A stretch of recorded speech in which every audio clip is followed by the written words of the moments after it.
Have you ever been on a spiritual pilgrimage? That's basically where people of one denomination of faith travel to somewhere in the world that is of relative importance to their faith. So Jerusalem, Bethlehem, or in my case, Lourdes, France. So every summer, Our Lady of Lourdes Catholic Church takes a group of volunteers and a group of sick pilgrims to a different location that has something to do with our religion. When I went in the summer of 2019, it was to see the spot where St. Bernadette had first seen the visions of Virgin Mary and where she had first learned that she is the Immaculate Conception. So France has a population of 67.39 million people as of 2020. They speak French, they embrace the French culture, meaning eating croissants, omelets. They don't have a really greasy menu like we do here in America.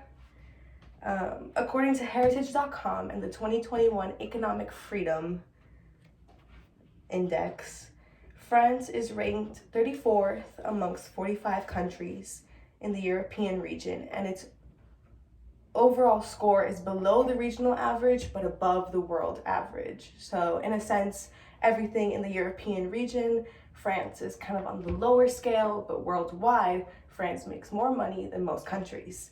That is why it is ranked 64th in the world.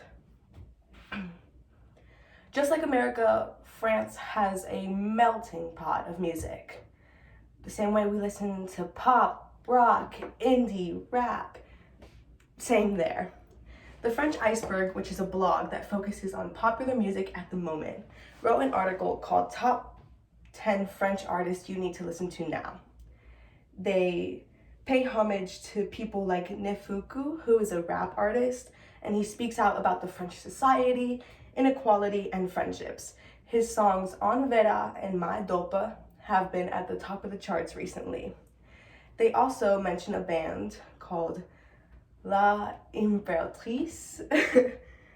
They're mostly pop disco, and they pull all their inspiration from the 70s and the 80s, so very house, funk, poppy music. They sing in both French and English, and they just released an album called Taku Subo. I don't think I'm saying that correctly, but you can Google them if you'd like.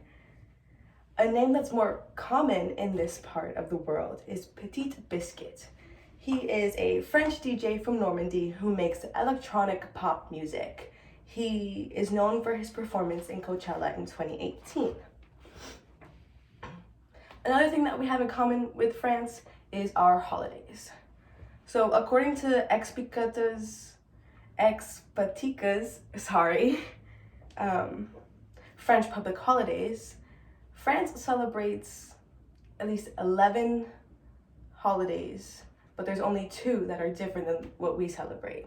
First is Bastille Day, which occurs on July 14th, which commemorates the storming of Bastille, and they celebrate it with fireworks, the flying of the flag, and frites on the river. All Saints Day, which occurs November 1st, the day after Halloween, is a more personal, family commemorated holiday. That is where you go and you place chrysanthemums on the graves of loved ones to commemorate their lives, and you have a big lunch with your family. France does a lot of things different than we do for the most part, but at the end of the day, they're all people celebrating their love for their country the same way we do.